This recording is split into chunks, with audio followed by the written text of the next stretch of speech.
दोस्तों इस लेसन में हम जिस प्रिंसिपल ऑफ डिज़ाइन के हवाले से बात करने जा रहे हैं वो है मूवमेंट। दोस्तों मूवमेंट जो है ये भी डिज़ाइन के अंदर एक बहुत ही इंपॉर्टेंट प्रिंसिपल की हैसियत रखता है। अच्छा, इससे पहले कि मैं आपको मूवमेंट के हवाले से गाइड करूं, मैं आपको एक छोटा सा कॉन्सेप्ट बताना चाहूँगा जिसको हम कहते हैं आई ट्रैवलिंग। दोस्तों ग्राफिक डिज़ाइन के अंदर ख़ास तौर पे आई ट्रैवलिंग एक बहुत ही ज़्यादा इंपॉर्टेंट चीज़ होती है।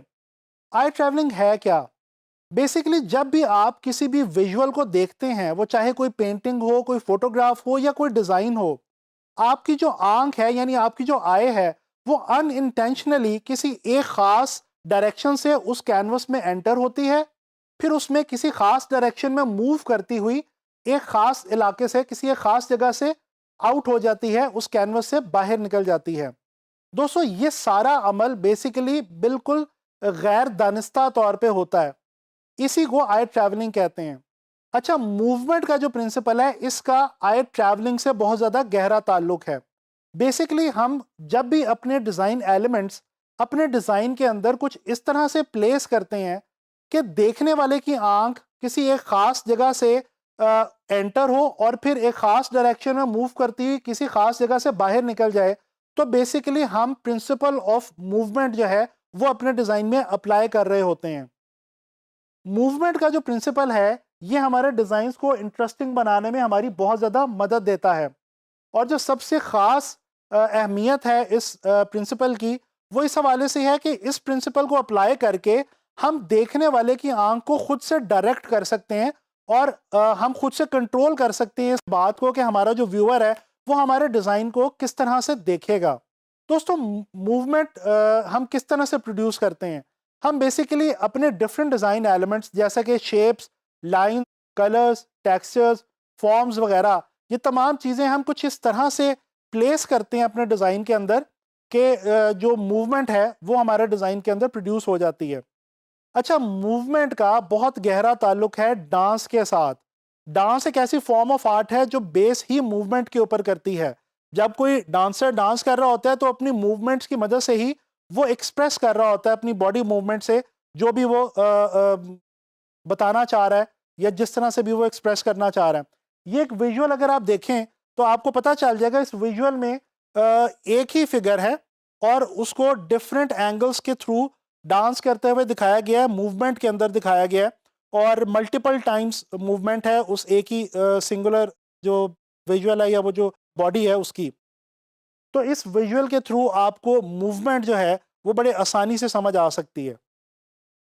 अच्छा जी, मूवमेंट का जो प्रिंसिपल है इसको मज़ीद ध्यान से देखने के लिए हम लोग क्या करते हैं, एक पेंटर है विंस्लो होमर, उसकी एक पेंटिंग है सनलाइट ऑन द कोस्ट, इसके ऊपर एक नज़र डालते हैं।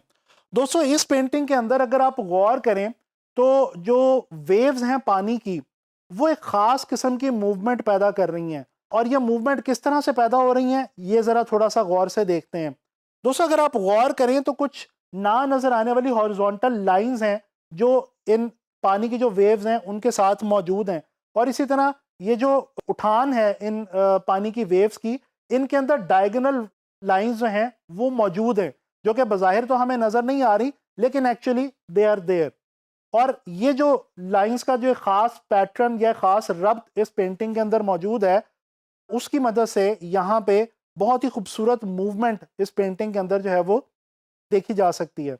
अच्छा, मूवमेंट जो है वो बाज़-औक़ात इस किस्म की होती है कि वो बहुत आसानी से नज़र आ जाती है, देखी जाती है और बाज़-औक़ात वो कुछ इस किस्म की होती है कि कुछ ऐसे एलिमेंट्स हम इस तरह से यूज़ कर रहे होते हैं अपने डिज़ाइन में कि वो बज़ाहिर हमें नज़र नहीं आ रहे होते लेकिन वो हेल्प आउट कर रहे होते हैं हमारे डिज़ाइन के अंदर मूवमेंट को ऐड करने में।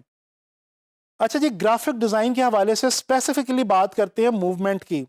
दोस्तों इस पोस्टर के ऊपर एक नज़र डालें।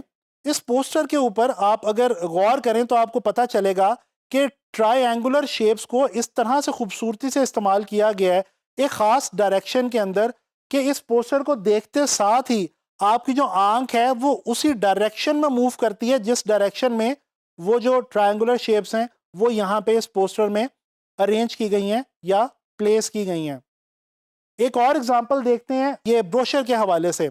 ये यहाँ पे एक ब्रोशर का डिज़ाइन आप देख रहे हैं और इस डिज़ाइन के अंदर आप देखें तो कुछ डायगोनल लाइंस हैं जो कि एक साइड से कर्व्ड हैं और एक साइड से जो है वो स्ट्रेट हैं।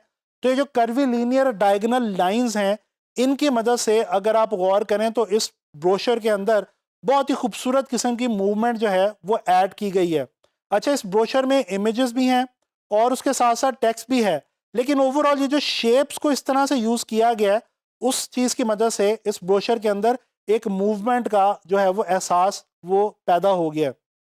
तो दोस्तों, आप लोगों ने देखा कि डिज़ाइन के अंदर और ख़ास तौर पे ग्राफिक डिज़ाइन के अंदर मूवमेंट का जो प्रिंसिपल है ये कितना इंपॉर्टेंट रोल प्ले करता है।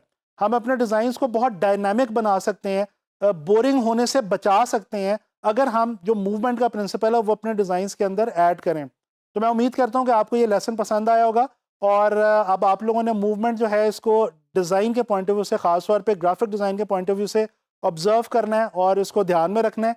इंशाल्लाह ताला नेक्स्ट लेसन में नेक्स्ट प्रिंसिपल ऑफ डिज़ाइन के हवाले से मुलाकात होगी।